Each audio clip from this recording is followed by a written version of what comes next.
Traffic আইন অমান্য করায় গত এক সপ্তাহে এআই প্রযুক্তি ব্যবহার করে ৩০০-র অধিক মামলা দেয়া হয়েছে।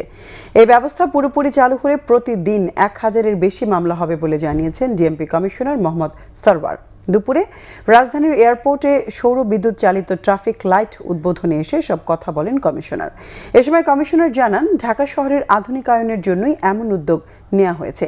ক্রসিং বা উল্টো পথে যানবাহন চলাচল করলেই ডিজিটাল মামলা হবে। এটি মূলত শাস্তি না, শৃঙ্খলা ফিরিয়ে আনার জন্যই এমন ব্যবস্থা নেওয়া হয়েছে বলে জানান তিনি।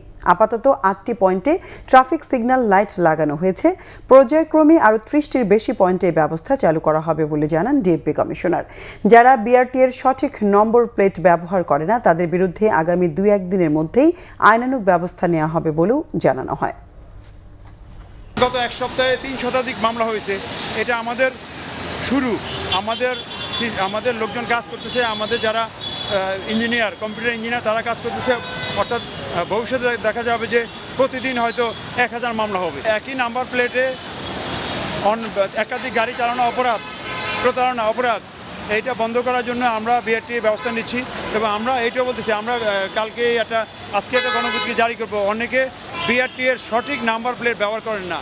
অর্থাৎ বিআরটি এ RFID ট্যাগযুক্ত সঠিক নাম্বার প্লেট সরবরাহ করে। অনেকেই এই নাম্বার প্লেটের অর্থ জমা দিয়েছেন, কিন্তু নাম্বার প্লেটগুলো নিয়ে তাদের যানবাহনে লাগাচ্ছেন না, ব্যবহার করতেছেন না। আমরা ওয়ার্নিং দিচ্ছি আজকে বা কালকে যে কয়েকদিনের মধ্যে যদি বিআরটি এর প্রেসক্রাইব নাম্বার প্লেট না লাগায়, তাহলে তাদের বিরুদ্ধে আইনগত ব্যবস্থা নেওয়া হবে।